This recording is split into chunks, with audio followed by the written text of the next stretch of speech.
Formally. Welcome everyone. I'm Alistair Donald. I'm Associate Director at the Academy of Ideas and the co-convener of one of the co-conveners of the annual Battle of Ideas Festival. My colleague Ella Whelan is co-hosting this event tonight with me. If anything happens to me over the next couple of hours or my broadband, then Ella will jump into the hot seat. This is the 9th of our lockdown debates, and we've also hosted lots of other forums and salons and book club discussions. It means that everyone in our office has worked right the way through this lockdown, and it means that we continue to have expenses, even although we can't raise any money just now through events. So if you can support us in any way with a donation, either large or small, then we'd be really grateful. And to do that, then simply visit our website, academyofideas.org.uk/donate. That URL should appear in the chat box just now, and you give us a donation if you can. We'd be very grateful. So on with tonight's discussion. It'll have escaped no one's notice that this week has been the Democratic National Convention. On this occasion, due to the pandemic, it's been a virtual online affair hemmed into a couple of hours each evening. Next week, it's the Republicans' turn. The Democrats at the moment have what seems like a fairly significant lead in the polls, although some polls suggest the lead is tightening. And as many point out, the US elections don't really get going as a matter of full democratic engagement until the convention starts. So I think in some ways there's all to play for amongst the parties and the candidates over the next 3 months or so in the lead up to the election. And there are obviously many unknowns. What will happen, for example, once Joe Biden emerges from his bunker basement? How will the pandemic affect the contest, not just in terms of its devastating impact on jobs and people's livelihoods, but also in terms of the fairly atomized public sphere that it's created, and which you'd inevitably expect to impact on the candidates' campaigns. What will be the impact of the culture wars, not least because one recent survey suggested that 62% of Americans have political views that they're now afraid to share. So could it be the case that the polls are entirely wrong so far? We just kind of don't know that at the moment. Of course, our panelists are all very welcome to put their money where their mouth is and to call the outcome. But to be honest, that's not really the point of this discussion. I think the way to treat this is rather as an opportunity to get to grips with the important underlying social, cultural, political trends and their impact. In that respect, it's worth noting the existence of what seems like an almost parallel world to the pre-recorded videos of the convention so far, a world where enormously significant events are occurring that the candidates to some extent seem reluctant to address, whether that be the slide into disorder of American cities, questions over the future of key institutions such as the police, collapse of infrastructure from electricity systems to postal and fire services, the trade wars, rising tensions in the international sphere. And that's before we even get to the enormous question of the future of the domestic economy in America. So a huge amount potentially to discuss this evening. Let me introduce my panel in the order that they're going to speak in. So to start with, we'll hear from Sohrab Ahmari. Sohrab is the op-ed editor at the New York Post, contributing editor to the Catholic Herald. He's author of a number of thought-provoking books, including a forthcoming work, The Unbroken Thread, which is discovering the wisdom of tradition in an age of chaos, that I think would be a very interesting reflection in terms of the history wars that are currently raging in America. Then we'll hear from Wendy Kaminer, who's a lawyer, social critic, and a writer, author of numerous books, but to highlight just one, Free for All, Defending Liberty in America Today. Wendy was a signatory to the recent A Letter on Justice and Open Debate, published in Harper's Magazine a few weeks ago, and which has caused such a furore in the time since. Third, we'll hear from Michael Tracey, who's a journalist based in Jersey City in New York, a writer on US politics, for numerous publications, Vice, The Daily Beast, The American Conservative, and The Guardian, so spanning lots of different political persuasions. Michael's journalism and tweets, I think, have been fairly indispensable reportage over the recent times as to what's going on in the ground in American cities. So welcome to you, Michael. Really glad that you could join us tonight. tonight. Then we'll hear from Dr. Richard Johnson, who's here in the UK, the only one of our speakers here in the UK. Richard's a lecturer in US politics at Lancaster University. It's always worth looking out for his regular appearances in the media. He's author of the recently published The End of the Second Reconstruction, Obama, Trump, and the Rise and the Crisis of Civil Rights, that looks at the current threats to democracy in America. And finally, we'll hear from Helen Searls, who's based and works in Washington, Chief Operating Officer of Feature Story News and the Director of their worldwide operations, overseeing its US and international bureaus. And to Helen and to all the speakers, we're extremely grateful that you've generously agreed to give us your time and at such a time when it's obviously a really busy moment for you. So just in terms of the format, I've asked each of the panel to give us some quick opening thoughts for 3-4 minutes absolute maximum, just to kick us off with their views on what's important about just now and what the trends are that they see. I can then pick up some of the themes with them, give a chance to comment on what they've heard from others, and then it'll be straight out to the audience for all your questions and points, and I'll take groups of questions coming back to the panel fairly regularly to give them a chance to respond. So over to you, Sohrab, for your introductory thoughts. Well, thank you very much for having me. I'm pleased to join this as panel, but especially Mark Tracey. If there isn't a Michael Tracey fan club, then I will happily start it. I learned so much from him. And I'll tell you a personal anecdote that will see into the substance of my thoughts, namely that in January, I unfairly picked on Mark because we had both published columns in the 2 New York tabloids. As you know, I work for the New York Post, but there's another one, the Daily News, and they both made the same point. Mine was first. And this is a point of the contention, mainly that, I argued that the success of Brexit, which went through finally in January, and the fact that the impeachment case against President Trump collapsed right next to each other, suggested a failure for transatlantic elites. And he made the same point. And of course, I picked on him. Really, he was just a casualty of the New York tabloid wars, because my argument is it wasn't as though it were a obscure chemical formula I had discovered. 2 people could hit upon the same idea independently. But why do I mention that anecdote? So apologies for picking on you, but why do I mention that? It's because to give you a sweeping account of what I think is transpiring in the United States, and the polarization, the outright political violence that you'll see, I think what you saw with the victory of Brexit across the Atlantic and the failure of the impeachment drive here in the United States both reflected a deeper antagonism, which has to do with the fact that in 2015 and 2016, voters on both sides of the Atlantic began to signal a deep dissatisfaction with the elite consensus that had governed the West, arguably since the end of World War II. They felt that it wasn't working for them, and in inchoate and sometimes angry and messy ways, I would argue they were pushing for a politics of the common good, a politics that was more solidaristic, that respected the will of voters on issues like immigration, that addressed the precarity, the precarious quality of life under neoliberal regimes like the ones that had governed the US and Britain.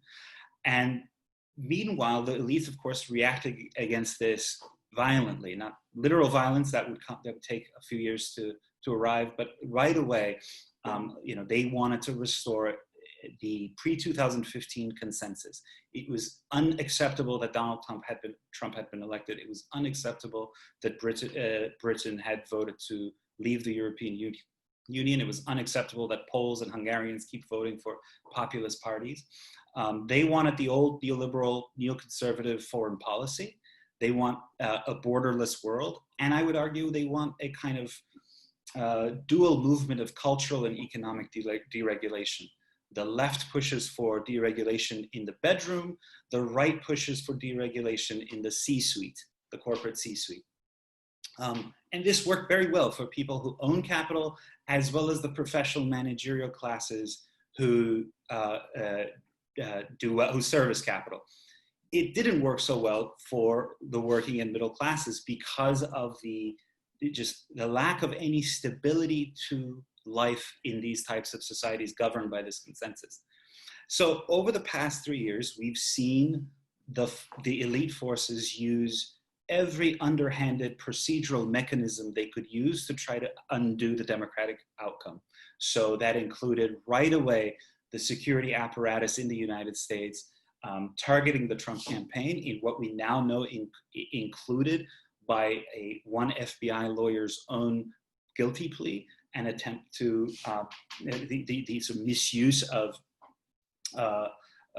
procedure, the abuse of procedure, to try to frame the Trump campaign as colluding with Russia, which the theory has utterly collapsed.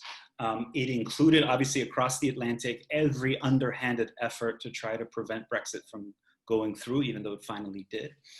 It included, again in the United States, the ridiculous Ukraine impeachment push, and on and on. And I would argue that the fervid atmosphere that you see in the United States today is just this same old dynamic of elites attempting to prevent a different kind of politics from emerging, except it's on cocaine or some sort of post-apocalyptic zombie drug where it involves street violence, which looks really scary, and a lot of conservatives like me might look at it and think, oh, here we go, the Marxists are out in the street. But in fact, I argue and have argued that for all its fury and for all its kind of Marxist-ish rhetoric, this is fundamentally a movement that serves elite interests, right? Yeah. If I can just draw you to a close, we've got Marxists and cocaine, and so we're in on. Right. So I would just say that, just to close very quickly, that for all its fury, all its demands end in things that serve corporate interests, right? So speech codes and manners and so forth, diversity and representation, as opposed to substantive justice on issues like workers' rights, healthcare, and so forth. Okay, that's great. That's a great way to kick us off. There's lots of really interesting points in there that I think we can come back to in the conversation. But if we can move on, and I'll go to Wendy next. So Wendy, just give us a few thoughts to kick us off, please.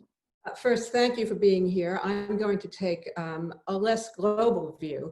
But at the outset, I just want to point out that Brexit was voted in by a majority of voters in the UK.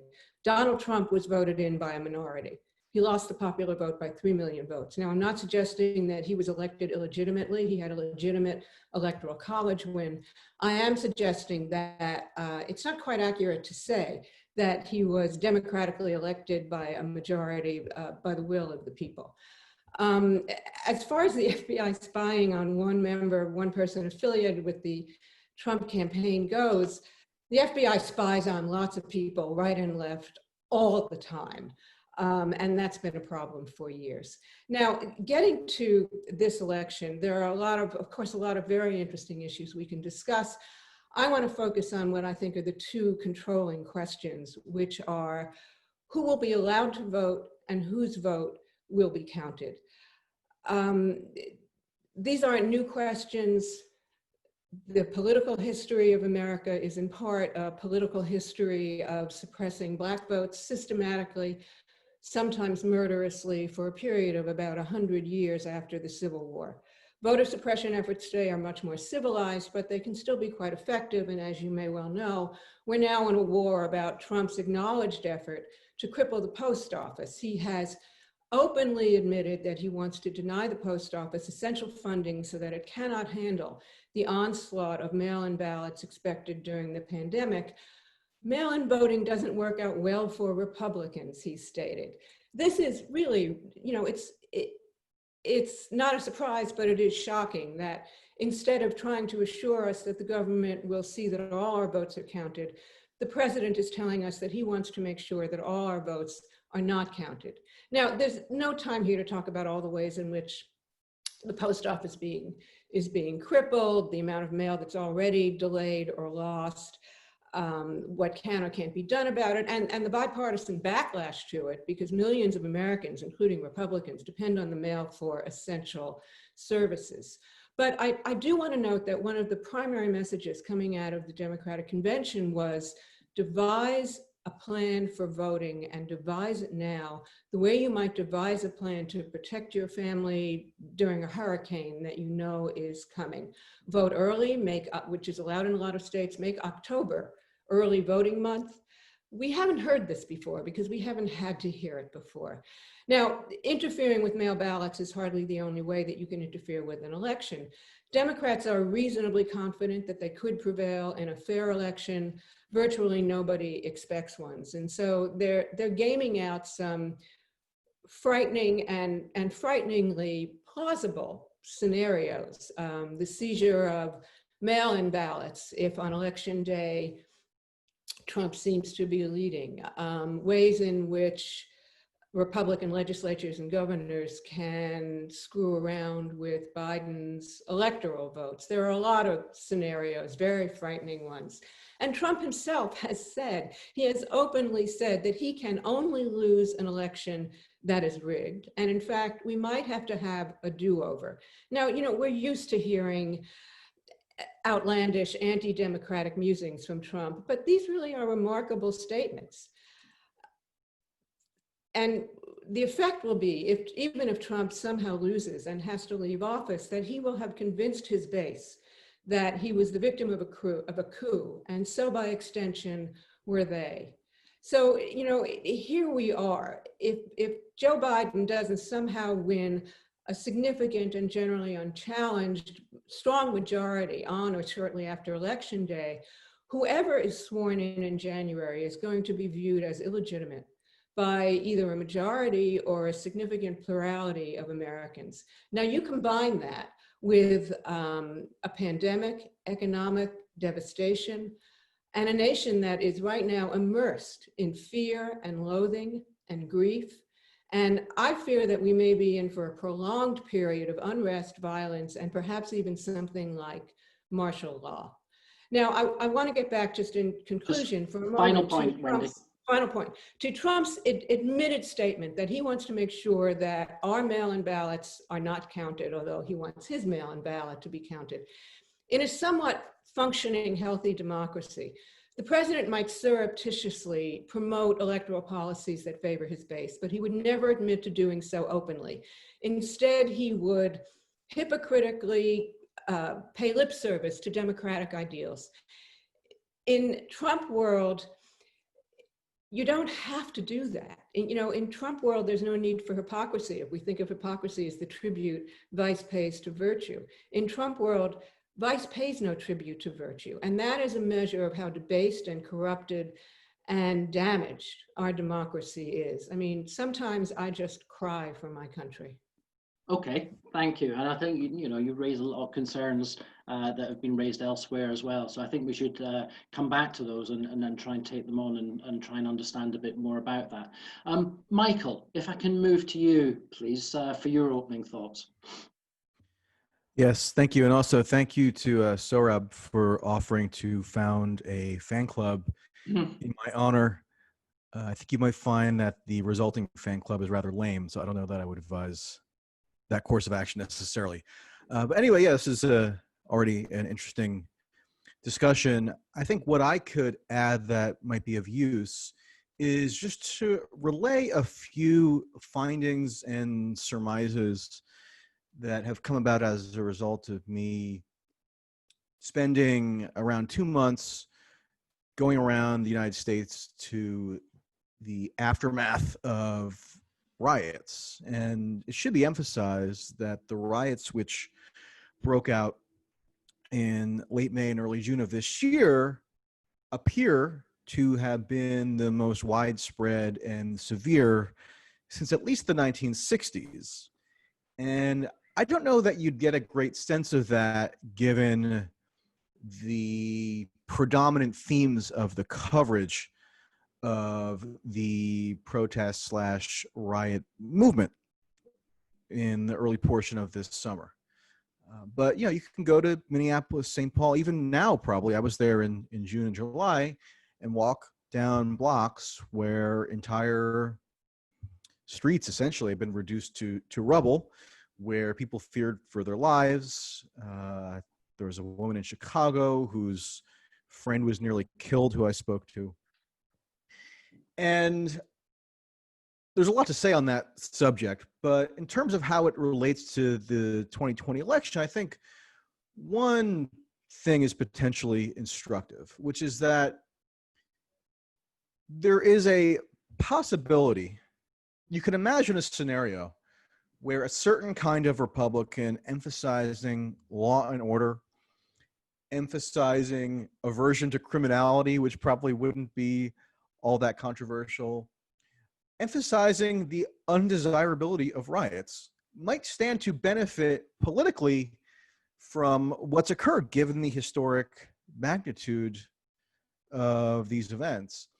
And yet Trump himself is an emblem of instability and almost chaos in the minds of many people in his own right. So he doesn't serve as really a persuasive counterweight in the minds of a healthy share of voters to the unrest and instability that was brought into their communities with such rapidity, really, earlier this summer.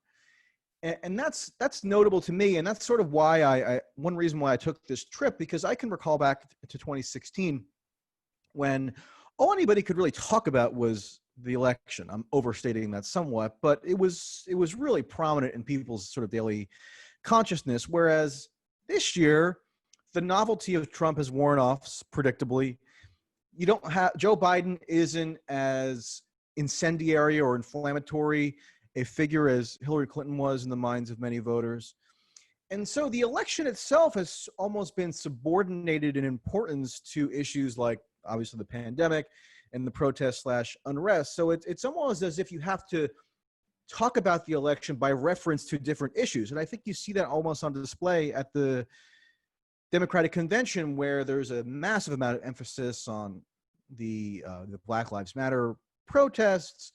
And yeah, there's some emphasis on the biographical information related to Joe Biden, but people don't really get amped up, so to say, about Joe Biden as such. And so that's why, you know, there are alternate prisms through which to view the sentiments that are operative in the electorate right now, and the civil unrest being a hugely significant one. You know, Donald Trump clearly calculates that he could potentially win Minnesota, where he got almost shockingly close to winning in 2016. People may forget. And you know, the pandemic, which I think is you know, just so ever present in people's daily lives. Another point that I would make quickly in terms of the convention, since that was mentioned in the introduction, is that something was never really reckoned with in terms of how Joe Biden, in terms of the meaning of Joe Biden for the Democratic Party coalition, in terms of the significance of his victory. Joe Biden, the fact that he won the nomination at all as an old white male was a repudiation. A lot of this elite manufactured ideology in terms of the allegedly outsized significance that identity plays in the voter preferences of ordinary people. Most of that tends to be a fixation on the part of people in the media, people in academia, even people in the corporate world. And so Biden's ascendance, where he won in a historically large field of candidates pretty easily, should have been taken as a rebuttal to that elite manufactured ideology in a way, but it really hasn't been. Instead, you see Biden now at the center of this collective party effort, and all the operatives are immersed in this identity fixated ideology, which was turbo boosted by the protests. And so that's what you see as the dominant theme really in this convention. And Whether that's a natural, yeah, go ahead. Let me just draw you to a halt there, Michael, and because I want to come back to some of that stuff, because I think that this whole influence of identity politics and the way it's going to play out in this contest is a fascinating one. But let me come back and question you on that. Let's go on to Richard first, just get a few thoughts from Richard, and then Helen, and then we'll come back and have a bit of a chat amongst the panelists. So Richard, off you go. Yeah, thanks very much. I wanted to use my time to sort of offer something of a psephological analysis of where we are compared to 4 years ago. I think the DNC convention ongoing at the moment really epitomizes the Democrats' difficult balancing act. On the one hand, they have a party activist base, which holds views which are not shared by the majority of Americans on issues ranging from immigration, levels of environmental regulation, the Green New Deal and so on, certain matters of gender and sexual politics, and certain matters of police reform. And I think Joe Biden knows this. I think he knows that these activists don't speak to the majority of the country, or even indeed to the majority of the Democratic Party, as was evidenced by his own victory in the primary, but he knows that they are vocal and potentially an important electorate in the sense that they need to turn out. They're not enough, they're not sufficient to victory, but they are necessary to victory. But I think Biden has decided that it's much more important to spend his time focused on a subsection of the electorate which will have a disproportionate influence in the outcome because of where they are geographically. And that's working class, older white voters without college degrees, and also suburban, more middle class women, white women. And these are groups which both voted for Donald Trump in 2016, but if they switch to Biden in non-trivial numbers, then that in itself would be enough to help Biden secure victory. And I think that there are lots of there's lots of evidence in the DNC this week where the Biden campaign has clearly placed individuals like John Kasich or even Bill Clinton to try to speak to those electorate. And even when you have figures of the sort of left of the party like Bernie Sanders, it's interesting that the issues that Sanders talked about were the kind of old-fashioned bread and butter social democratic issues of childcare, minimum wage, union rights, and so on. And I think Joe Biden is also perhaps inadvertently sometimes helped by his own gaffes, that he is, when he has made mistakes, faux pas, on some of these issues of identity, it's helped to actually separate him in voters' minds from those issues. So looking at where we are now, Biden is in a reasonably good position to win, but it's not fully locked on. I think that Trump, for the first time in his presidency, has really botched the politics of the moment. He's an incredibly politically savvy individual, and I think that there are all sorts of crises throughout his presidency, not least the impeachment crisis, which he has managed to dodge that bullet. But I think when it's come to the coronavirus issue, he was incoherent at the start in the messaging on it, and I think that it's made it harder for Trump to seize this moment and put the Democrats on the back foot. I think the other issue that Trump faces is that he's failed to adequately define Joe Biden in a way that he did so brilliantly with Hillary Clinton and the crooked Hillary line, or his 2016 Republican opponents in the primary, low energy Jeb, little Marco, lying Ted, and so on. Sleepy Joe doesn't quite get there for Trump. He needs voters to fear Joe Biden, voters who think Trump's not done a great job, but think that Biden is a threat to their way of life. And I don't think he's done that yet. Now, I suspect that that's the pivot that his campaign is making now and is going to try to do in the next few months to make Biden sort of the Trojan horse, Trojan Joe, or however he wants to put it. And that may pay off, but it's going to be a steep climb. He's in a weaker position now than he was Biden's unfavorable ratings are sort of net -5, whereas for Hillary Clinton, her unfavorable ratings were more like net -17, net -20. So he needs to kind of treble the net negative rating that Biden has in the electorate. And so that's going to be his task. But even if Biden wins, and I'll just finish on this, even if Biden wins, I think people will, Trump is not going away. He's going to remain a major force in American politics, the most significant figure in the American conservative movement for some time. And so I think that there could be potentially a complacency, even those who think that Biden will win, that in defeating Trump in November, Trump goes away. If Trump leaves the White House, he's still going to be a delible aspect of American politics for quite some time to come. Okay, thanks very much, Richard. That was very useful. Helen, let's come to you and get your thoughts now. Okay, so I think that this is an interesting time to be having this discussion, because if you look at the polls, they are about where the polls were this time in 2016, when Hillary was leading the polls, and the chance of going into the election, the chance of a Trump victory was, on the smart polls, was, he had about a 28 to 72% chance of winning, and we're at about the same stage now. So there's still quite a strong possibility that Trump could win. But again, we're sort of facing a Democrat kind of lead as we go into the election.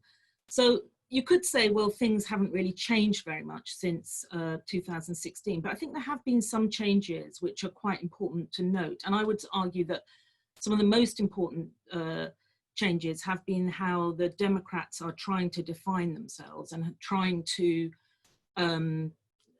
form their voter base in order to win this election. I think that if you look at Trump, he's just really consolidated what he started in 2016. He has maintained his populist approach. It's done very well for him. His supporters, whenever my reporters go out anywhere, they still find huge support for Trump. His voters are very excited about him.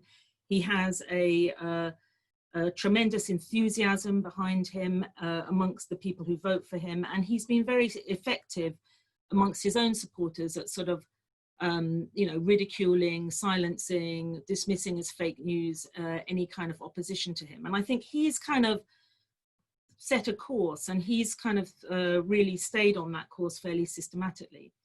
I think the Democrats, on the other hand, have gone through a bit more of a uncertain transformation. I think after the election, they were very much in denial, and they weren't sure who to blame. They weren't sure if it was their kind of identity politics. They went through a great kind of fear that identity politics didn't really work, and they had to be more,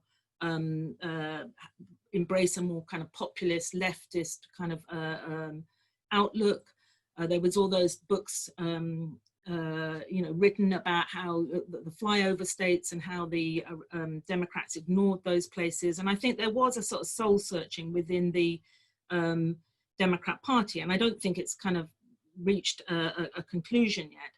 And I think in the beginning, they kind of rode a populist reaction. They kind of gave, people in the beginning of the primary period, like Sanders and Warren, they did quite well. But I think there was a fairly decisive decision that that was not the way that the party could go. And when people say that Biden won the nomination, I mean, he won the nomination basically by coming in and crushing everybody else. It was such a wide field. Bernie's support was sort of spread between lots of different candidates. And in the end, I think the establishment in the kind of Democrat Party came in and basically said, Biden's our man, we have to have him. And I think that kind of left the Dems in a bit of a state, because they didn't then really have a natural identity to build on for the election. So I think in January, February, it was still pretty certain that Trump was on his way to win this election with absolutely no problem at all.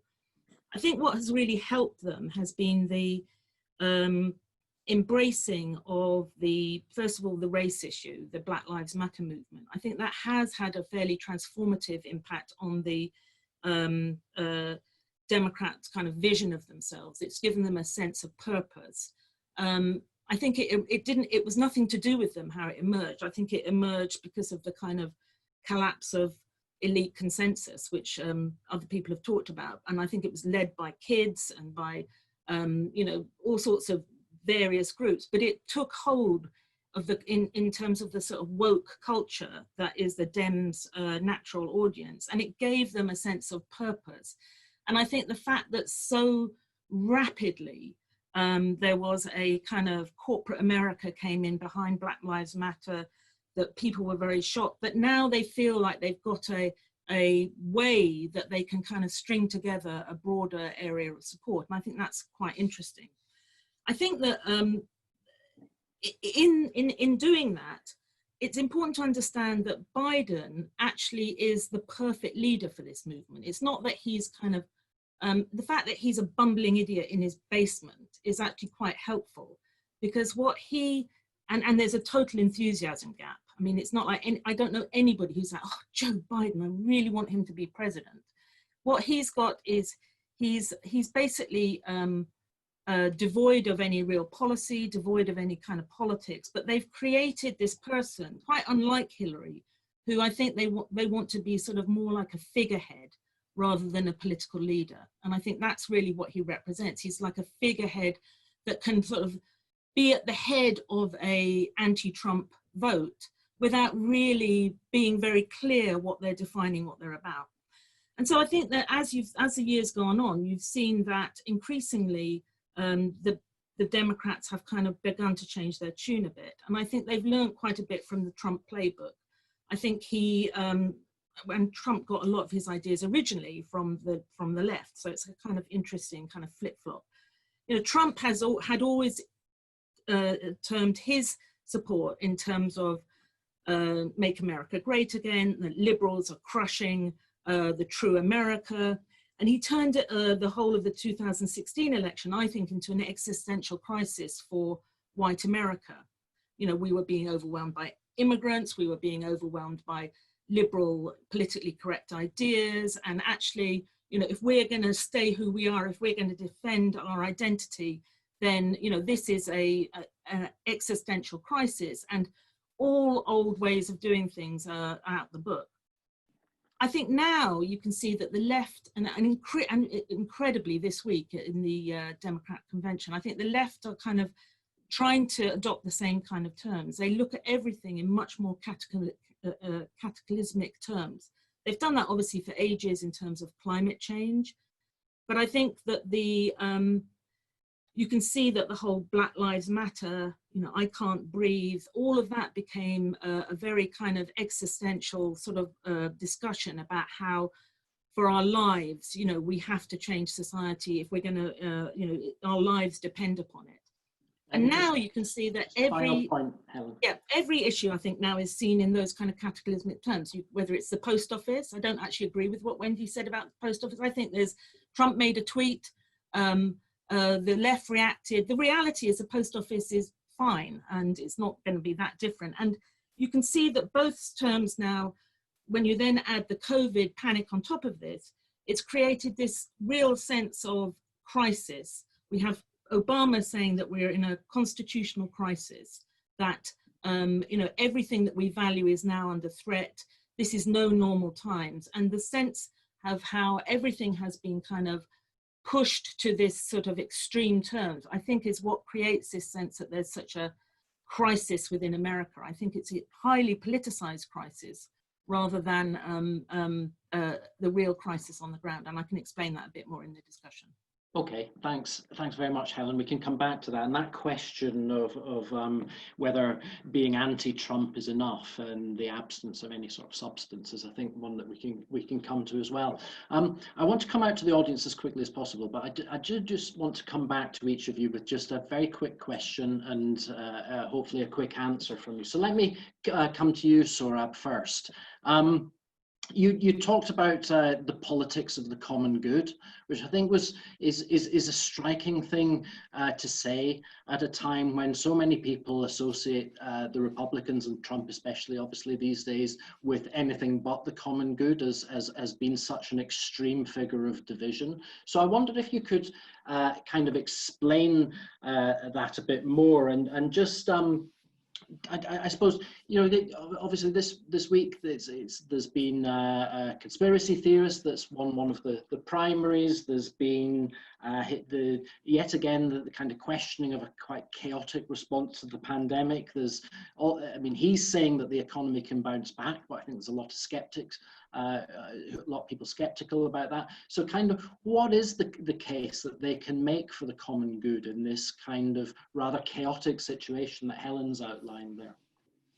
Yeah, so I'll put my cards on the table as I'm a Catholic critic of American conservatism. In other words, I'm a man of the right who would like to see a different kind of conservatism that is not just about maximizing individual liberty, which has been I would argue, the dominant theme of left and right in this country for a very long time, for 2 generations at least. It's just that the left emphasizes one sphere of liberty, the kind of social and cultural and sexual, and the right emphasizes the other one, the economic. And so you have a politics in which you cannot answer what is the point of our politics. Everything is filtered through questions about rights talk and procedural questions, but no straightforward answers to is our political system working for the vast majority of people. Now, Trump came in and sensed that this was a weakness in our elites, that the elite consensus was not helping the broad masses, and a lot of people were left behind by that model of politics. It worked well for people in my social class, but not for workers and middle classes. And he sensed it, and in a very, inchoate, messy way, because he's not a political theorist, but he sensed it.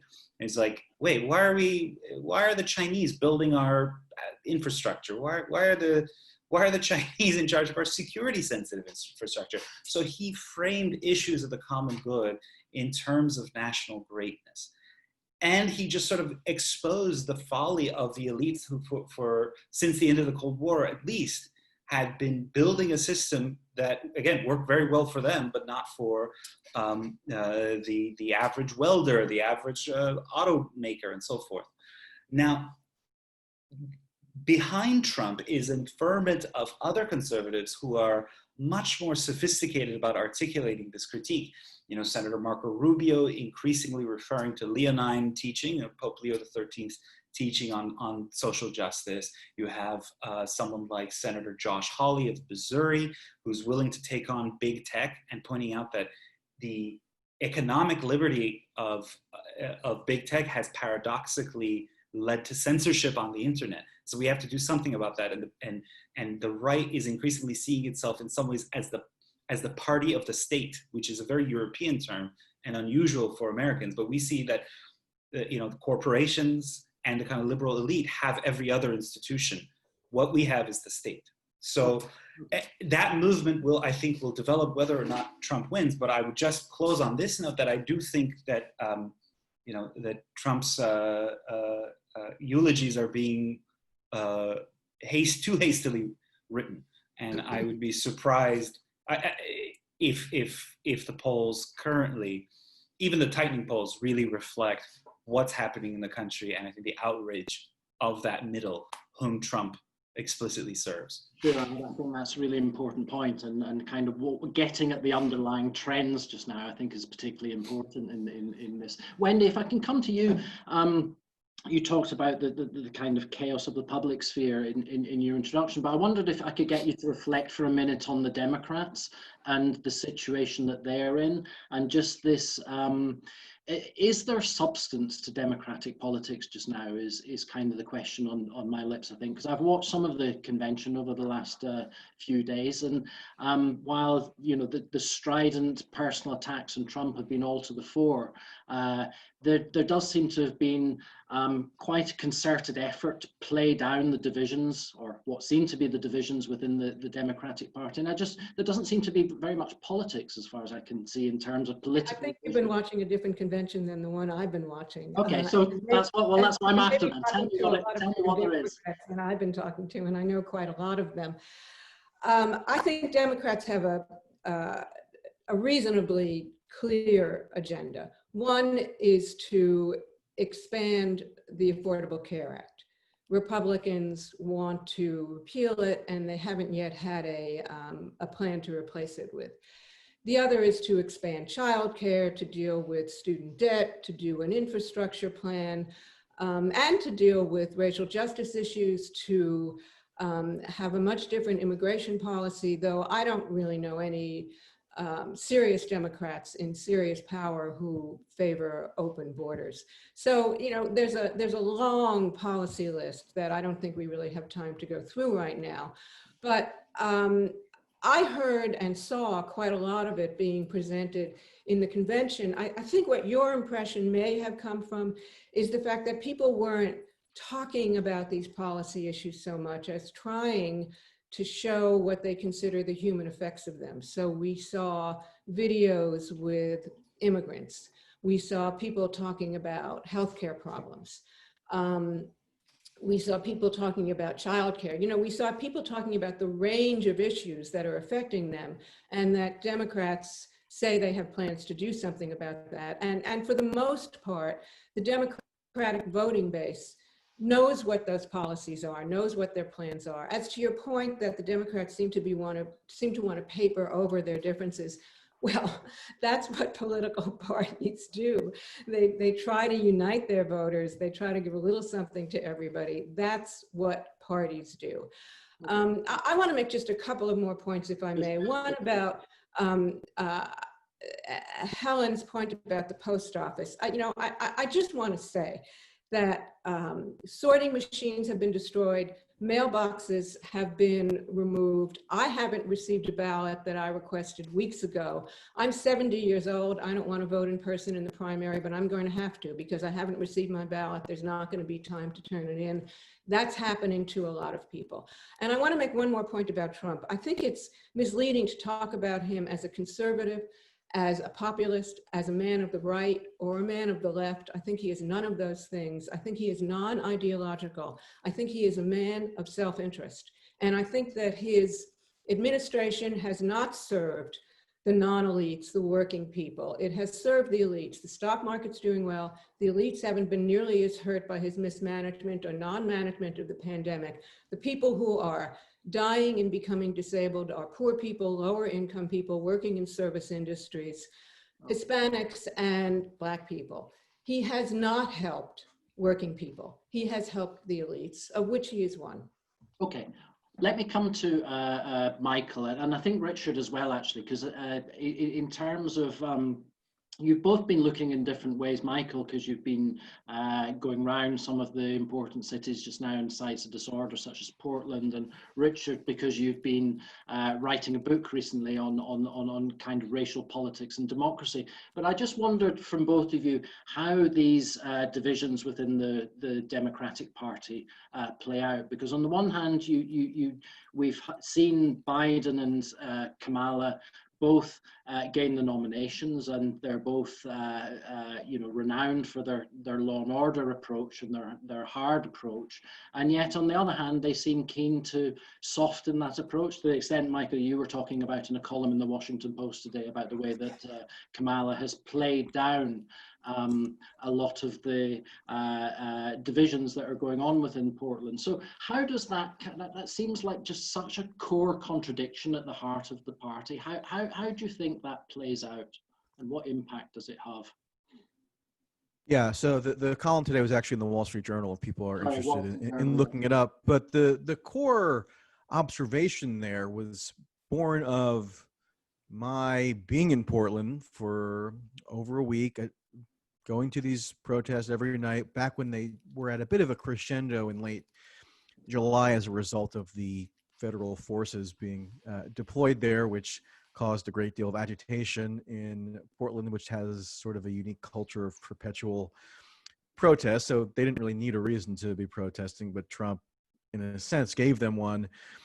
But, you know, you go to Portland and you're there at midnight or so, and you have black-clad, very avowed anarchists, almost foot soldiers, meaning, and I don't say that hyperbolically, meaning they're in full armor with shields, with the anarchist A emblazoned on the shields. I mean, they're not bashful about stating what their ideological predilections are.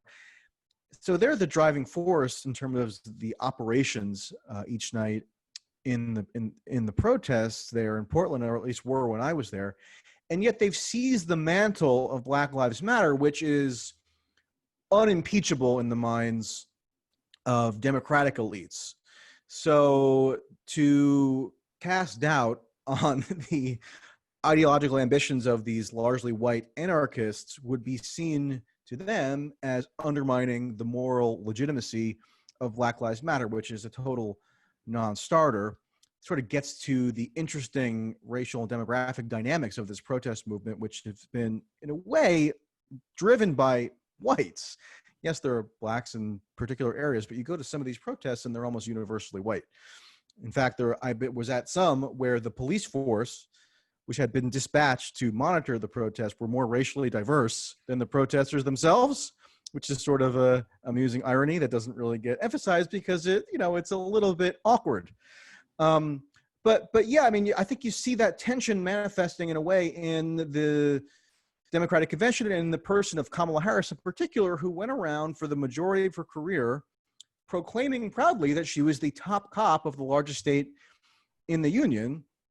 And yet she can, make common cause with protesters in Portland whose explicit goal is the total abolition of the American criminal justice apparatus. I mean, I'm not making that up. This is what they say. And, because of the odd coalitional dynamics at work within the Democratic Party, somehow Kamala Harris, who was a hardline prosecutor in one iteration of her political self, now is almost channeling the sentiments of a rather radical movement, which, because it's positioned against Trump, ended up being embraced by what you might call normie Dems in the modern nomenclature, meaning just mainstream establishment Democrats who think they're in favor of Black Lives Matter and see that this is one prong of that movement, therefore have, brought it into the fold. And they do so without really examining any of the underlying premises of what they're advocating, which makes sense because much of the media in the United States, I'm sorry to say, is deeply emotionally and politically invested in this protest movement, meaning they're invested in its moral sanctity being preserved. So to highlight any of its less savory aspects would be an unpardonable offense to them. And you see that trickling up into how it's discussed in the upper echelons of the Democratic Party with Kamala Harris, for example, waving the banner of the Portland protesters who don't even think that she should exist as a representative of the depredations of the American carceral state. Okay, Richard, where do you stand on this then? How do you view it? Because you're standing slightly outside of the immediacy of American cities dissolving into chaos and looking at it from a bit of a more academic perspective. But how do you see this playing out? I think there's a major policy schism in the Democratic Party, and that's been papered over to some extent by the Trump presidency. I think Trump has this phenomenon, the political science, this negative partisanship that exists, has held the Democrats together and I think is largely holding them together in this election, with some exceptions on the fringes of the party.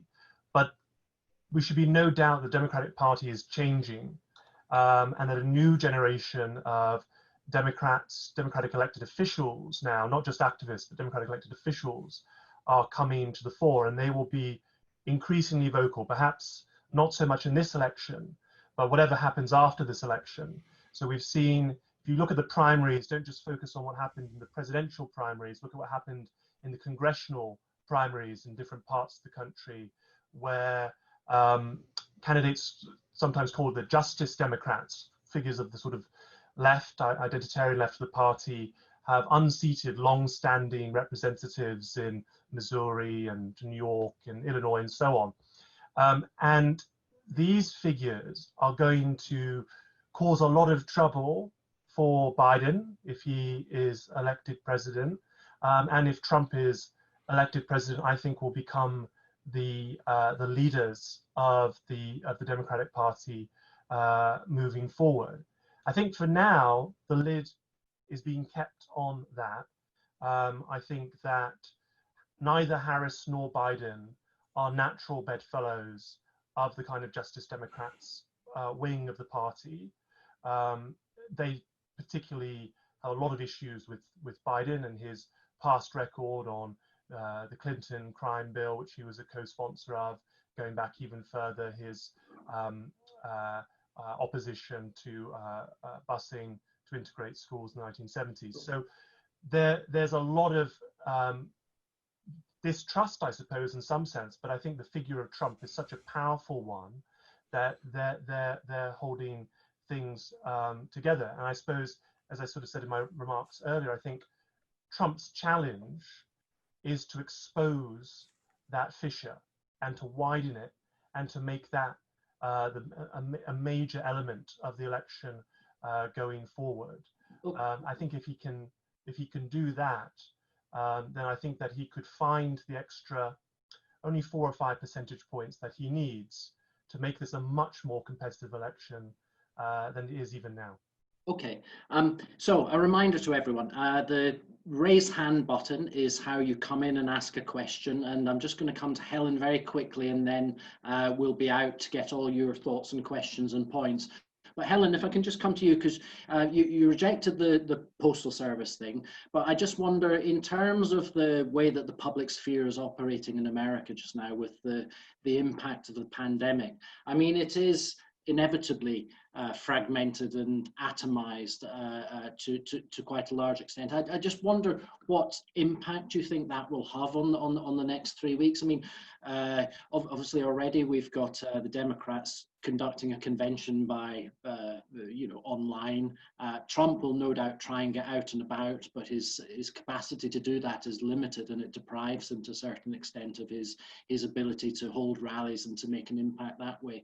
But just more broadly as well, just the isolation and the disfigurement of public debate that has. I just wonder to what extent is that a problem, and how might that impact?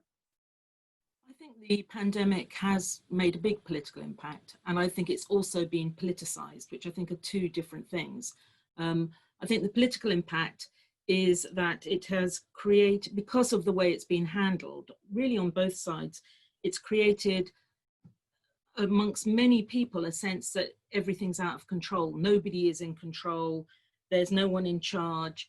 And I think because it's been politicized, that it's almost like created two world views of what's going on in America, which I think both views are wrong. But, you know, sitting in your bedroom watching your particular channel, you think it's right. So I think on the left, you have this kind of crazy sense that, you know, the people swimming in the pools of the Ozark, or, you know, on the beach in Florida, are about to kind of all self-destruct because they're spreading the pandemic. And there's this complete sense that we are all about to die because of the pandemic, and that anybody who thinks you can walk outside without a mask is, you know, basically a fascist. That's one kind of view, and I think that's a view that the left has, and it's wrong. And I think that there's a view that the right have that I mean, actually, I think that when my organization has done reporting in Portland, it isn't quite the way it's being reported. It's not this sort of inner city chaos that you know, is being described. It's a kind of, it's more an expression of the anxiety, I think, that is happening, that people feel, you know, all over the place, that people are kind of don't quite know what to do. We went on a shoot recently, and some kid came and waved a machete at one of my reporters, but it was more just a sense of everybody feeling very anxious, everybody feeling distrustful, not a sense of kind of inner city collapse in the way that I think some right-wing commentators have described. And so I feel that what's happened with the pandemic, sorry, my phone's ringing.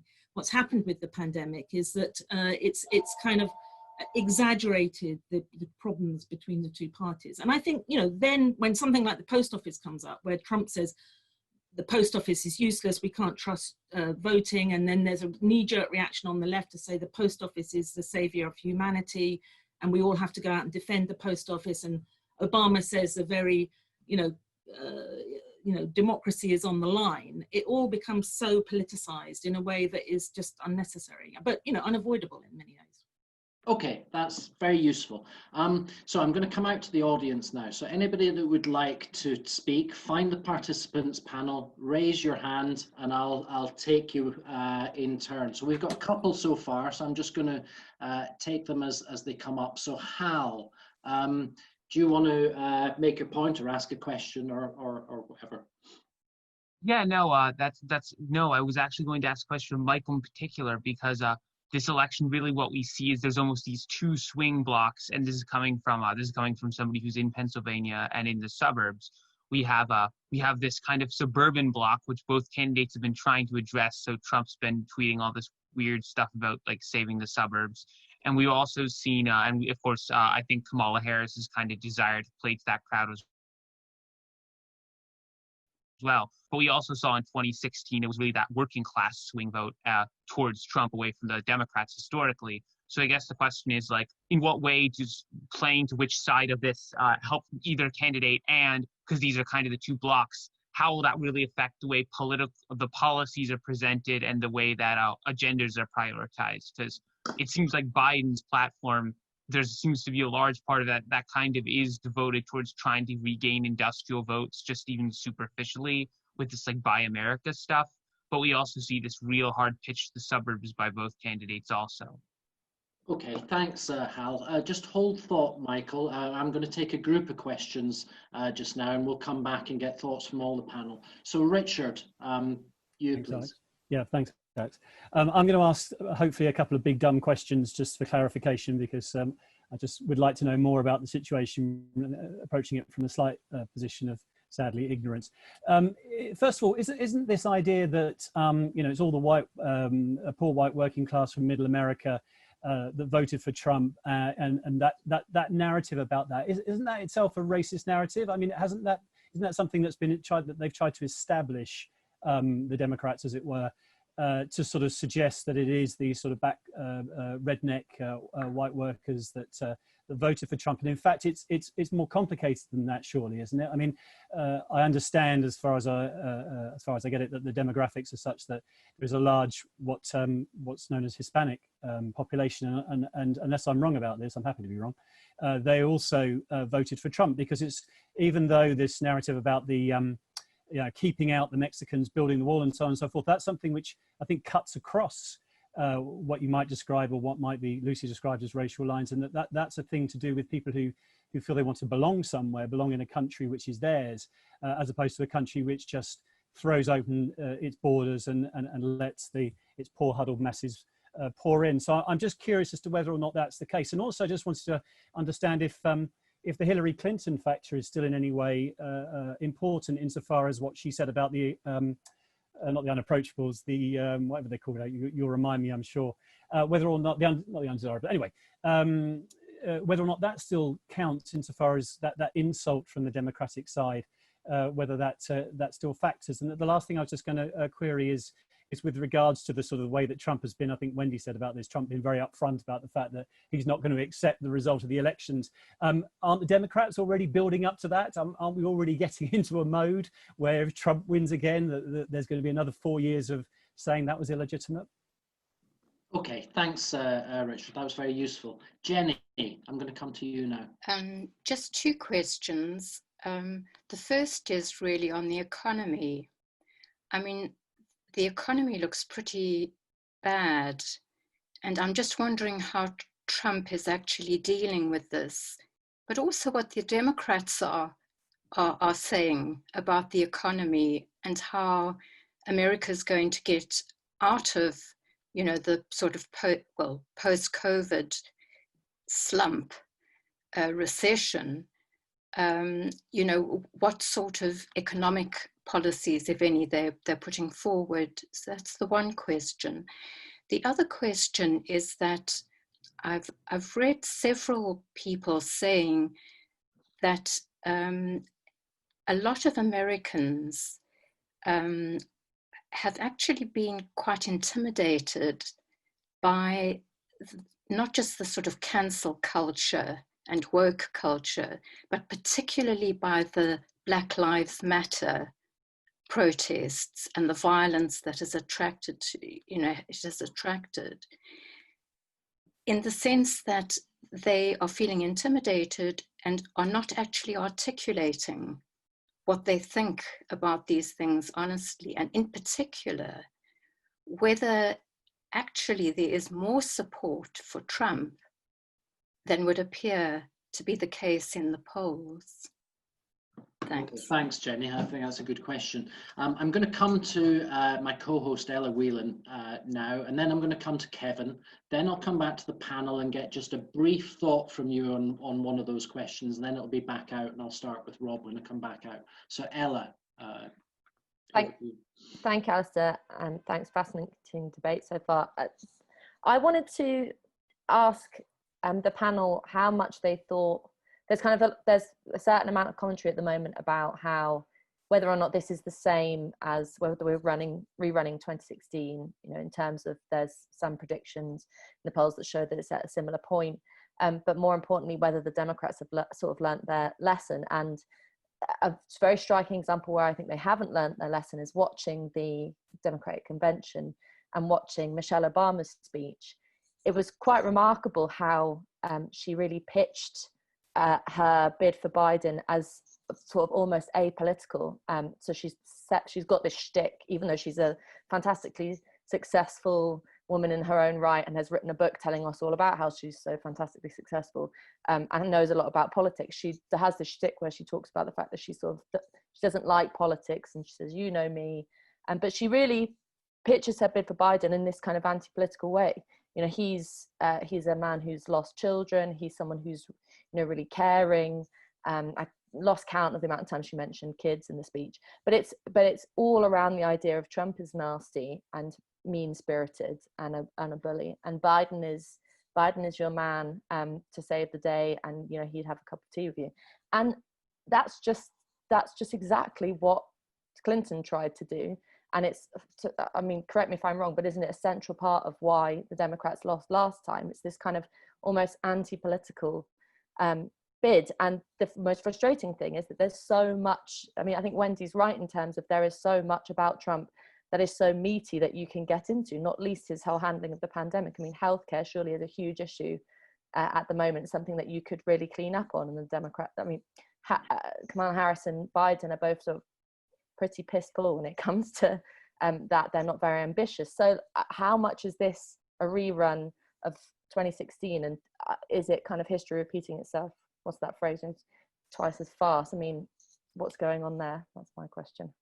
Okay, thanks, Ella. I'm going to come to Kevin now. So Kevin, off you go. Yeah, I've just got a question that's not really reflecting the election, but is about Trump's foreign policy, because I find it kind of interesting in the sense that he began with that sort of principled realism. And what I can't tell, and what I'd love to hear from the panel, is whether there's some sort of thread that actually runs through Trump's foreign policy. He talked about migration, he talked about NATO and trade.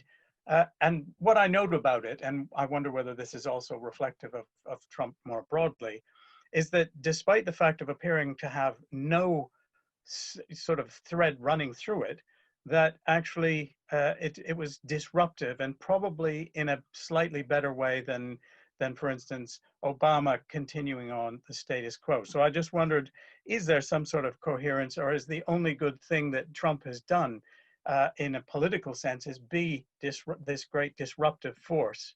And will the world be a better place for it? Okay, thanks, Kevin. So panel, I'm going to come back to you now, and given the first question was directed at Michael, shall I come to you first, and then I'll just, so don't feel the need to pick up on all of these questions, just pick one thing or two things at the very most, but just some quick responses so that we can come back out to the to the audience again quite quickly. So Michael, off you go. Yeah, I thought the question that Hal posed was pretty incisive and got to something that I had wanted to mention anyway, which is the dichotomy between the argument presented by Trump in 2016 versus Hillary Clinton and the argument that he's now presenting in fits and starts against Joe Biden. One reason why I think the argument against Hillary Clinton was effective in crucial geographic areas, so these areas that are been sort of classically termed now as Obama to Trump counties, where you have a large amount of so-called white working class voters. Downscale whites was a term that was popularized in 2016. And there were many of those counties. For example, there was a congressional district in Maine that Trump won, which earned him an electoral vote in 2016 because of the shifting tide in the preferences of these sorts of voters. And one reason I think that the argument he made in 2016 was salient was because he cast Hillary with some legitimacy, with a lot of legitimacy actually, as an emblem of a failed political establishment. Trump had just deposed the reigning dynasty of the Republican Party, the Bushes, and then was going after the dynasty of the Democratic Party, the Clintons, and he was something novel and fresh. He was saying that essentially the ruling classes of both parties have colluded, to use a popular term now, against the working stiff. And that argument resonated, partially probably having to do with Hillary's own personal traits that maybe voters in those particular geographic areas didn't find that compelling. But now I think you have Trump reverting back to a style of argument with Biden that really could have been made by any Republican candidate. He's emphasizing how Biden is the Trojan horse for the radical left, and that, you know, Kamala Harris is this kind of wild-eyed radical in her own right. And whatever the validity of that argument, it doesn't speak to Trump's own uniqueness, which caused him to win the stunning victory in 2016. That was, I think, largely a product of his own heterodoxies, where he didn't necessarily abide by longstanding Republican nostrums in terms of free trade, in terms of, you know, political correctness, in terms of foreign policy. And so that's why I think maybe the version of Trump that we're seeing now in 2020 is a little more stale than it was in 2016, which maybe isn't the greatest omen for his prospects. Not to say nothing of the fact that one of his architects in 2016 of his campaign strategy was just arrested today, Steve Bannon, on unrelated charges. And in terms of foreign policy, to touch on that briefly, just very brief, Michael. Yeah, it's very brief. I think that there isn't really a coherent doctrine in terms of the level of disruption that Trump is perceived to pose to the established order or the status quo in the foreign policy domain. It's a communications disruption. Like, he doesn't traffic in the kinds of diplomatic niceties generally that make people roll their eyes. But at the same time, that's sort of layered over a foreign policy / diplomatic approach that really is more or less a perpetuation of the status quo. Like, for all his wailing about how NATO is ripping us off, he managed to broker a deal in 2018 that enabled NATO to secure more funding from member states, which is exactly what Obama had pursued. But again, framed in a much different rhetorical style. So I think a lot of the issue with Trump in terms of how the political class looks at the so-called threat he poses, it's based on his admittedly exaggerated and legitimately existent communications or rhetorical style, which bucks every trend that preceded him. But in terms of the actual policy portfolio, there's some tinkering around the margins, but it's largely what you would expect from a conventional, I think, Republican administration, although it should be said that he hasn't started a new war yet, which is a stark departure from many of his predecessors. And that is definitely worth noting, although, he hasn't withdrawn from Afghanistan as he had said he wanted to do. So it's sort of a mixed bag, but I think distilling it into a coherent doctrine is a little bit dicey. Okay, so I'm going to come to Helen and then Richard and then Wendy and then Sohrab, just to get very, very quick comments on anything that you want to pick up from those questions, because I want to come out and get another round of questions in before we give you time to sum up. So Helen, any quick thoughts on anything you've heard? On the economy, I think that's the thing to watch. I think that Trump still has a broad support in terms of his economic support, and I think that there are kind of Republicans who vote for him holding their noses on the economic issues, and I think that what happens with the economy is very important. Right up until now, a lot of things have been muted because of government aid and programs which have all just come to an end. And so I think that's something to watch and to see to what extent the inability to open the economy up, he gets blamed for that or the Dems get blamed for it. I think it's an open question.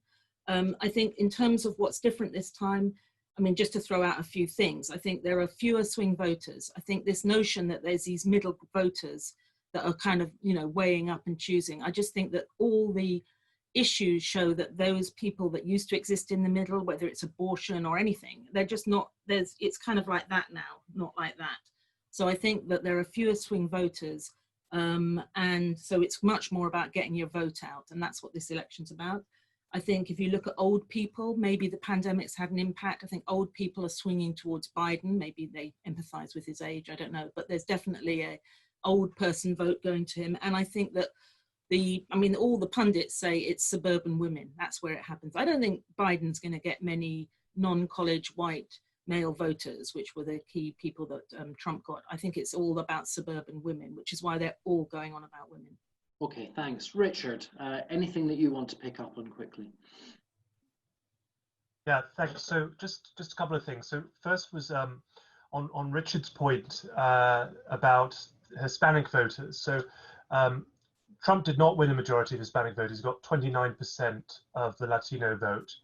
But that was an improvement, actually, from Mitt Romney's performance among Latino voters. And there was a major miscalculation by the Clinton campaign that assumed that Trump's very harsh anti-immigration rhetoric would mean that Trump would do even worse than Romney did among Hispanic voters. I think one of the major miscalculations is, of course, that Latino voters are American citizens by definition. So they're going to have potentially different attitudes from undocumented people in the United States, for example, who don't vote. And it always puzzled me that the Clinton campaign seemed to assume that people who had arrived in America and not been given legal status would have the same politics as people who potentially were born in America and their parents and grandparents were born in America. So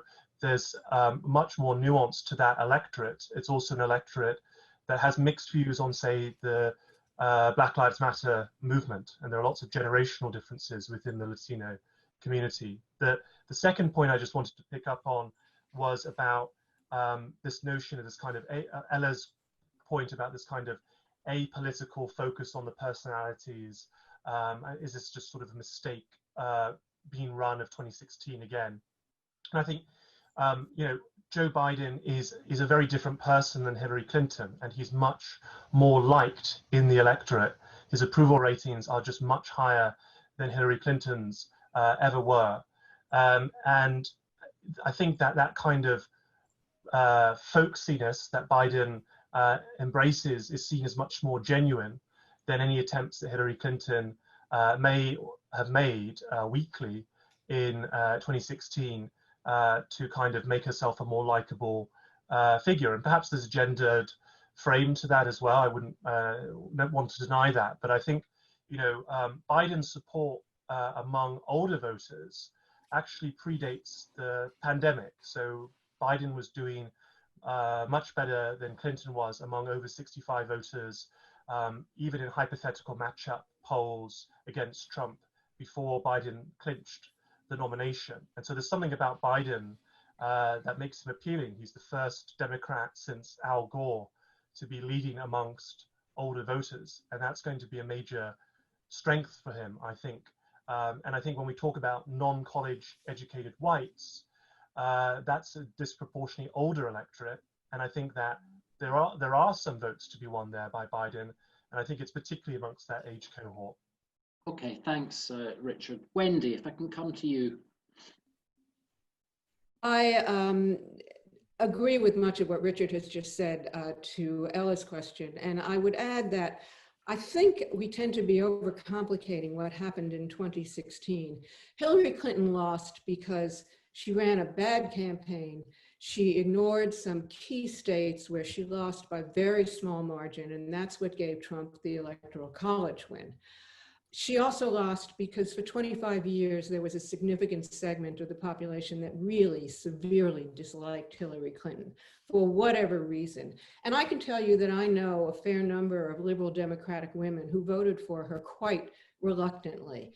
To Ella's point that are we talking too much about personal issues and not too much about politics? Politics is personal, especially now, with 170,000 people dying and we're still counting, and who knows how many people disabled, and who knows how many of their families and friends are affected by this. Who knows how many people, well, we sort of do know how many people are really suffering economically. So politics is very personal right now, and the contrast between what majorities agree is Trump's dishonesty and his utter lack of compassion with Biden's presentation of himself, and it's a decades-long presentation of himself as a caring, empathetic person that people can relate to on a personal level, is very important. People will vote partly on the basis of that. I just want to make a few comments about the question that was asked initially about maybe how Democrats may appeal to working class voters. And I just want to say that politicians, whether they're running for Senate, the House, presidency, they don't think about it in macro terms. They're thinking about it in more micro terms. They're looking at the places in which they're running. They're looking at, what's the margin that Trump won by here? How many voters do I have to peel off? What are the issues in this community that I have to talk about in order to try to peel them off? So there's really no general answer to the question of how do you get Helen is right, the increasingly small number of swing voters. It's a much more specific micro analysis. One of the groups that I think Democrats will be focusing on are people who regret voting for Trump. And you see that in the Lincoln Project, you see that in a bunch of anti-Republican groups, and you see it in some suburban women. And you see Trump's lack of understanding about that with his incredibly anachronistic appeals to suburban housewives. Okay, thanks. I'm going to come out in a minute for one last round of questions. So if you have anything that you want to get out, ask, or make a point, then do get your hand up now. But Sohrab, do you just have a quick thought before we come back out to the audience? Yeah, I mean, first of all, the Lincoln Project that was just mentioned is purely a project of Republican kind of consultant class elites. It is celebrated by MSNBC and New York Times and Wendy Kaminer. It has zero sort of impact on a wider sphere. But I want to answer Jenny's point about the fact that are people afraid to share their views?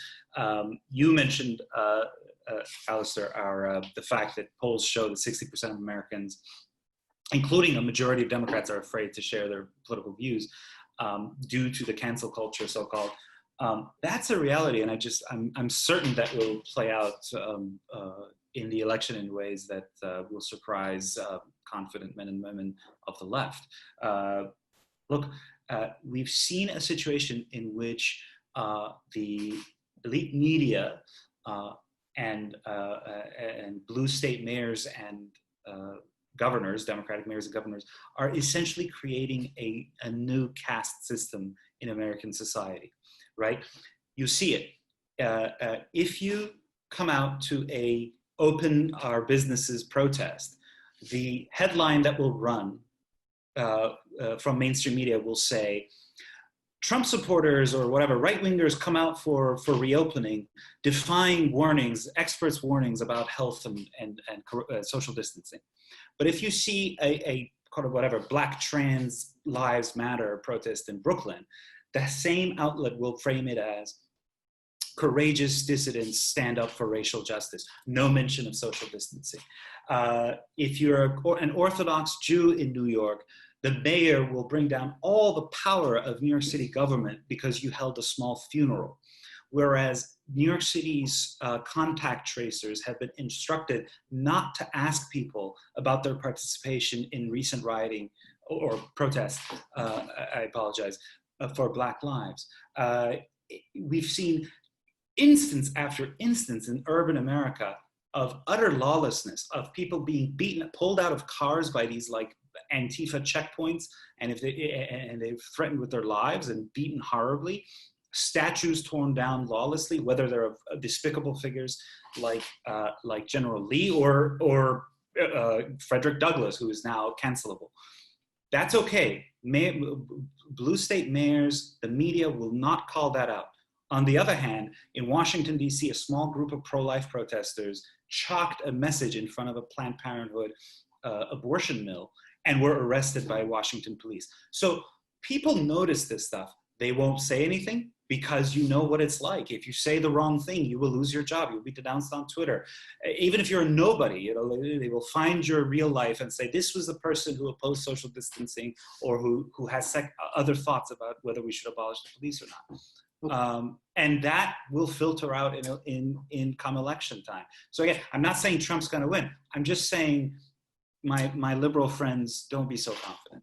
Okay, thanks, Sohrab. So I'm going to come out for one last round of questions. Sorry to the panel, we're just going to run over the 8:30 mark a little bit. So if you can stick around for another 10 minutes or so, that would be great. So let's go through. So I've got Rob, then Richard, then Paul, and then Nico. So Rob, off you go.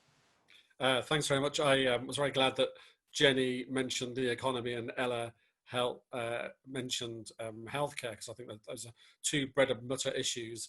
And I don't understand what's going on with healthcare, particularly in the political environment.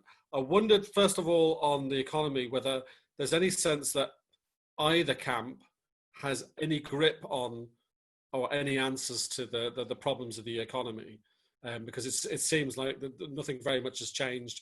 And in terms of the kind of blue collar people that Trump voted for Trump last time around, I'm thinking particularly the coal miners, that coal has actually just gone through the floor under his presidency, that there doesn't seem to be any sort of idea of an economic solution or a path out of that general decline.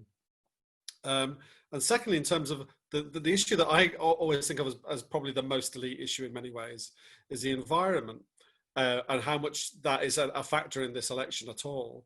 Because particularly in relation to the California blackouts, here is a state that has a GDP bigger than the UK on its own, and that can't even keep the air conditioning on during a heat wave. Does the problem of the practicalities of dealing with environmental problems, is that going to become in any way an issue, do you think? Okay, thanks, Rob. Richard, if I come to you next, please. Well, a couple of quick comments. I mean, I could talk on about this forever, but a couple of quick comments would be, I was a psychotherapist for 27 years, and every single colleague of mine, every single psychiatrist I've ever heard from in the country making comments, all you have to do is take a look at the two personalities that are running for president.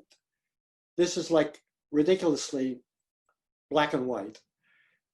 If anybody knows the entire developmental history, psychological developmental history of Donald Trump, and witnessed his present behavior for the last 3.5 years, and talked to anybody from New York who's seen his behavior for 20 or 40 years in New York, if anybody has seen all of this and they still believe he's psychologically acceptable to be the leader of the free world versus somebody like Joe Biden and his psychological life and history and the way he relates to human beings, if you still think they're in the same ballpark, then the question is over. There's no use in talking about this at all. Forget about the issues. It's about the man. It's about the type of person you're wanting to lead you and the free world. That's all I have to say about that, because if you want to, you can get into the depth of the analysis of this man, and it's totally unacceptable. He is totally unacceptable to be the leader of anything, much less the free world. That's all I have to say. Thanks, Richard. Paul, if I can come to you next. Hi, thanks, Alistair. My question for the whole panel is whether anyone sees a scenario where political division in the US lessens after the election in November, or was 2016 a watershed moment that's going to play out regardless of who wins? Because I quite like Sohrab's characterization that 2016 was a moment where a lot of people said, even if it wasn't a majority, that the political consensus of the past half century simply didn't represent their views. And that problem doesn't just go away if Joe Biden wins. Thank you. Okay, thanks, Paul. So panel, I'm going to come back to you in a minute for answer anything that you've heard in this batch of questions, and just give us something to take away with. And I'll come in the order that you spoke at the start. But first, let's take a final question from Nico. Nico, off you go. I'm struck by how little over the last 4 years Democrats particularly seem to have engaged actually in Trump's policies, and maybe in a kind of post-truth era, then that's not really where the politics is to be fought. But the issue of the economy, which Rob Lyons brought up and has been brought up by another questioner, I would be really interested to know what the panelists' views were or assessment were of his actual economic policies. Obviously, when you listen to Trump, you look at what's happening to the S&P and the Dow and so on, everything looks rosy, COVID aside, and yet it's very difficult to see what policies he's put in place which actually really create growth, really embed innovation, really develop infrastructure, really optimize trade, or get the economy ready for the fourth industrial revolution, if we believe in such a concept. His push to reshore industry seems to be very thin when you look at the factories that are supposed to have come back to the US. Often they're actually really kind of Potemkin factories. He doesn't really seem to understand technology and innovation. It's a ridiculous idea of now trying to stop WeChat from being used by American citizens is particularly weird. But I don't want to be pejorative. I'd very much like to have people's thoughts on actually what's the truth behind his economic record in terms of growth, job creation, and innovation. Okay, thanks, Nico. So there's lots of big questions there, and there's actually been some very good comments and questions in the chat as well, which I can't recount here, but a particularly interesting one I thought was whether Kamala getting the nomination and also Saunders being defeated in terms of his nomination, whether that kills off the populist left in the future. Perhaps not a question to answer just now, but one to certainly consider. So let me come back to the panel for just final thoughts. Pick up if you want on anything that's been any questions that you've heard there, but really just give us something to take away and think about over the next 3 months in the lead up to the elections. So Sohrab, if I can come to you first. Yeah, I guess I would try to weave in a bunch of those questions without taking too long, I promise. But there was a question earlier about Trump's foreign policy, and I think it goes to the last question that was asked by Nico about his trade policy. And I think that's where you see the real realignment of American politics. The fact that, by and large, the Democratic Party has become the party of the professional managerial elite, the people who will be fine, by the way, if we defund the police because they live in neighborhoods that are safe, who are the people who like political correctness because it's a system. It's like learning manners for them. It's the same way that you learn which fork to use when you're at a formal dinner party. For them, this kind of PC atmosphere is a new it's a new all-encompassing social ethic. And you have a party, that's the party, Republican Party, in an uncomfortable way, and not in a full transformation, has become the party of working and middle classes. That's reflected in Trump's foreign policy. I do think there is a doctrine there, and that doctrine is that Trump foreign policy doctrine is that nation states still are the most important force in global affairs, not transnational institutions, not the Paris Accord, this and that, but nation states with their interests, and that nations should serve the interests of their own citizens and try to cooperate as much as they can on a global sphere, but not on a kind of idealistic basis. And they should see realities. So Trump looks at NATO and he's like, wait, Germans by and large would side with Russia or remain neutral in the case if they're polled about a hypothetical conflict between the United States and Russia. Why are we obsessed with keeping troops in Germany? Meanwhile, Poles are very pro-American and they have a real threat next door in the form of the Kremlin. Or, you know, the elite consensus that Biden very much represents, and I hope Trump really harps on this in the next 3 months, is integrating China into the global economic system, even though China cheats, even though it's a monstrous totalitarian regime that keeps 1 million Muslims in open-air concentration camps, and even though it's devastated the American heartland. So has he gone about all of this perfectly? No, but there is a thread there, and that's just a kind of affinity for America, for the middle of the country, for the heartland. Again, I think it's striking how different it is from what you hear, the rhetoric you hear from the Democratic National Convention, where I was just watching footage where the LGBT caucus was talking. This is the mainstream of the Democratic Party, was talking about abolishing prisons, abolishing the police, abolishing immigration customs enforcement.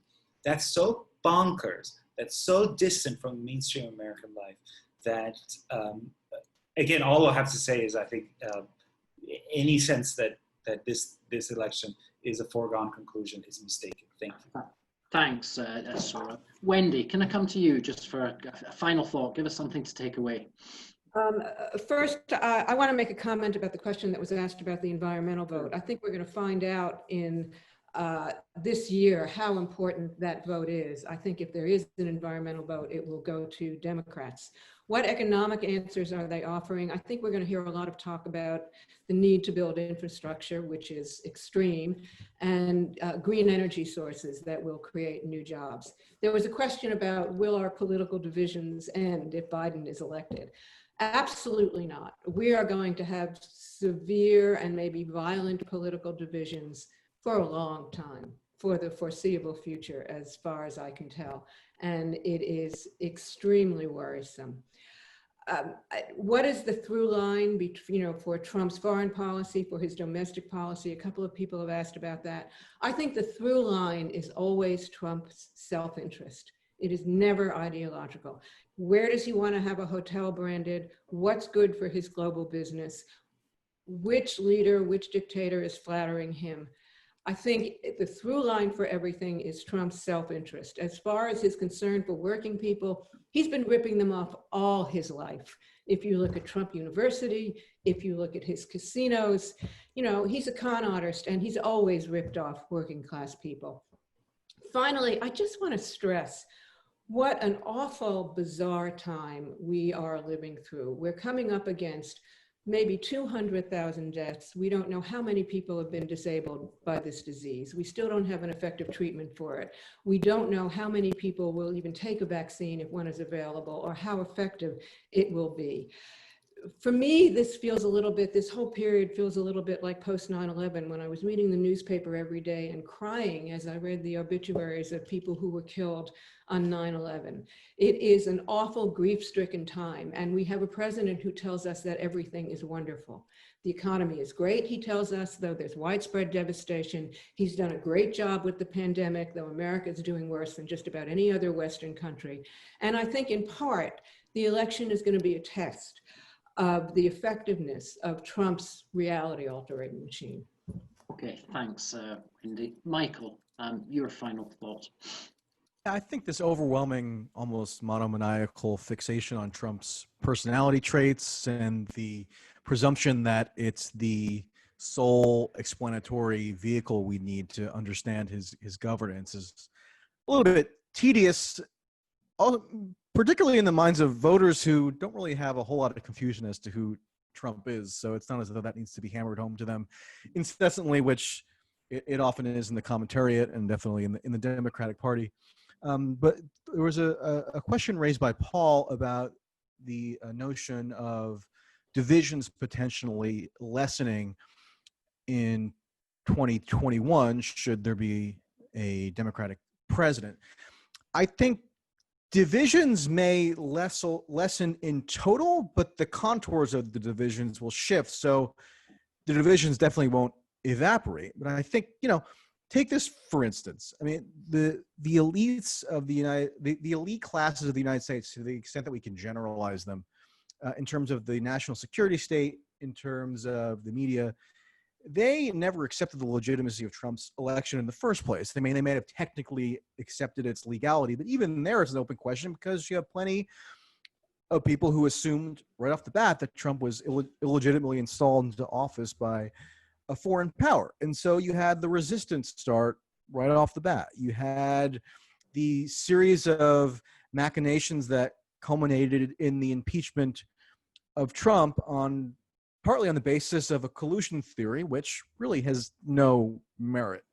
And so that enshrined a precedent where you can have now aggrieved Republicans, potentially, once they're in the opposition, making use of very similar tactics against potentially a Joe Biden or Kamala Harris, notwithstanding Biden himself being somewhat less of an incendiary figure. And a lot of the division since Trump has been elected has been stoked by an animated and energized left-wing movement, which probably won't have as much energy behind it in the event of a Democratic president being in office. Will there be some?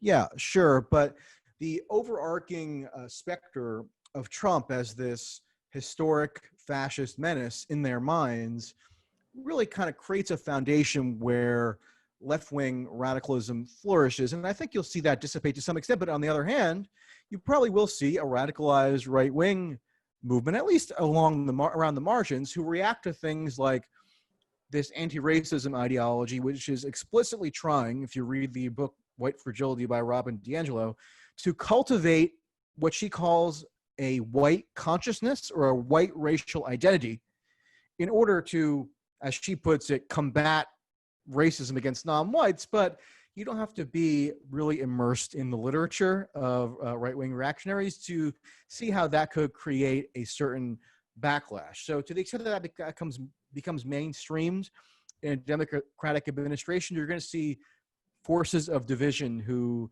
perceive it in a way that enlivens them to take some potentially divisive action. Brilliant. Can we leave it there? Is that sure? Yeah? Yes. Yeah. Okay. Thanks, because that was a really. I could always go on further. No. It was a really useful summing up, I think, and actually, there's so much that's come out of this conversation to take away and think about. I think that's been one of the really useful things about the last hour and a half. But let me come to Richard for your final thoughts. Am I unmuted? Yeah. Yes. So I think there are a few points and questions about the economy, and I think it's an interesting question. Trump was elected in 2016 with bold promises on economic renewal, particularly for the Rust Belt, and the evidence is that coal country is still economically distressed. Does that mean that those voters are going to turn against Trump? And the evidence from academic study on this is that the economy is increasingly viewed, the health of the economy is increasingly viewed through a partisan lens in America. So you can look at studies that were done during the Obama presidency, where particularly, let's take a very loyal demographic of voters, African-American voters. There was a study done which looked at African-American voters whose objective economic circumstances were worse at a particular juncture when the study was done in the Obama presidency compared to when George Bush was president. But their optimism about the economy was much higher. And this is partly because voters who share the same kind of partisan affiliation as the president tend to have a rosier outlook, tend to look at the economy through a rosier lens. And we can see that Trump's base remains very enthused by him. One of the polls that I looked at recently showed that something like nearly 2/3, certainly three fifths of Trump voters say they are very enthusiastic about voting for Trump, whereas fewer than half of Joe Biden voters said they are very enthusiastic about voting for Biden. So that I think that's one thing to keep in mind. I think the second thing I wanted to just comment on was this question about post-election divisions, and I wanted to tie in healthcare, because there's been a recent development where the Supreme Court has just announced that they will be hearing oral arguments in a case about the constitutionality of Obamacare, and those arguments will take place on the 10th of November, 7 days after the election. And I think there's a real possibility that this time the Supreme Court could do serious, potentially fatal damage to the Obamacare legislation. In 2012, they had a similar case about the constitutionality, and to everyone's surprise, Chief Justice John Roberts joined on with the 4 liberals to save it. But I think the circumstances of that were somewhat different, because that took place in the middle of the 2012 presidential election. And this case is going to take place after the presidential election. And so I think that judicial politics, which at the moment has been somewhat submerged in our discussions, is going to rear itself in quite a dramatic way, whoever wins the presidential election in November. Okay, thanks, Richard. Quite a sober warning for the times ahead. Helen, your final thoughts, please. Okay, so a few things to come back on. I think on the economy, I do think the economy is the thing to watch. I think that Trump's real success up until now, I think, is based on some liberalization, tax policy, and the massive expansion of corporate debt. I don't pretend to be an economist, but I do think that's pretty important. I think in terms of some of his kind of foreign policy, economic policies, I don't think there's a huge difference between Biden and Trump. They're both very anti-Chinese, and I think that kind of autarkic tendency will continue, whoever gets into power. So that's just a few things to keep an eye on. But I think in terms of who gets blamed for the COVID recession, I think is very, very important to try to understand. You could look at something like college football, which I know British people don't understand college football, but in flyover states like Wisconsin and Ohio, it's the life and blood of society, and it's just been cancelled until next year. It will be very interesting to see who gets blamed for that. Is it the Democrats who've closed down all these things, or is it Trump because he let the pandemic get out of control? And I think those kind of issues, which really impact people's lives, and obviously unemployment and jobs, I think are quite interesting issues to look at. I think one thing I disagreed with someone in the conversation said that one of the things I do think we should note is I do think that the Black Lives Matter thing was a bit of a watershed in terms of people's views. I don't think the overwhelming reaction to it was fearful. I think it was surprise, and it was almost like people pushing against an open door in terms of how it became such a widespread sort of acceptance of a view. And I think that part of that is because there were so many young kids involved in it. And if you went to the protests in DC, it was just full of school kids. And I believe it was similar in the UK. And I think that that's something that took the whole of America a bit by surprise. And I don't think people quite know what to have made of that, but I think it's made politicians a little bit, it's changed the politics around that. And so I think rather than seeing fear, I think people were more surprised and perplexed by it. I do want to finish on this thing about whether people are afraid of sharing their views. I think if you think the last election was hard because journalists never went out of the bubble and stayed within the beltway to report the election. it's going to be even harder. And so we never knew what Trump voters were thinking about. We never went and asked them in Wisconsin. We never went and asked them in, Pennsylvania or wherever. I think if it was hard before, it's harder now, because the ability to travel around and really get a sense of what's happening in such a kind of atomized environment that COVID has created, I think is even more difficult. I think whenever I was watching a BBC reporter reporting after one of the Democrats gave their speech, Kamala Harris gave her first speech last week on becoming the vice president, of getting the nomination. And he was asked, what's the reaction of people in DC or in America? And he pontificated on about the reaction of people in America. I don't know how he knows. I mean, he's sitting in his bedroom in Washington the same way that, all the rest of us are sitting in our bedroom in Washington. And I think that it's going to be a very difficult election to make sense of, partly because of COVID. And I know, I'm trying to get my reporting teams out to Arizona, Wisconsin, Florida, but I think it's still, it isn't as though we're hearing all the voices. And so I think if people are afraid of sharing their voices, we may find a big surprise. But I do think things have shifted a bit. I think it's something to watch. So thanks to all the panel. That was, I think, really useful. And certainly I'm going to go away from this discussion with lots of things to think about, lots of questions, but also insights in terms of how to arrive at some answers over the next 3 months. So that was just fantastically useful, as I say. In terms of Academy of Ideas, keep an eye on the website over the coming weeks and, well, months. Are we going to be in this lockdown for more months? Hopefully not. But we're going to continue for as long as we need to do these types of debates. So do keep an eye on the website for what's coming up in terms of book clubs and salon discussions. A reminder, if you can help us out with a donation, then do go to the website and visit academyofideas.org.uk/donate.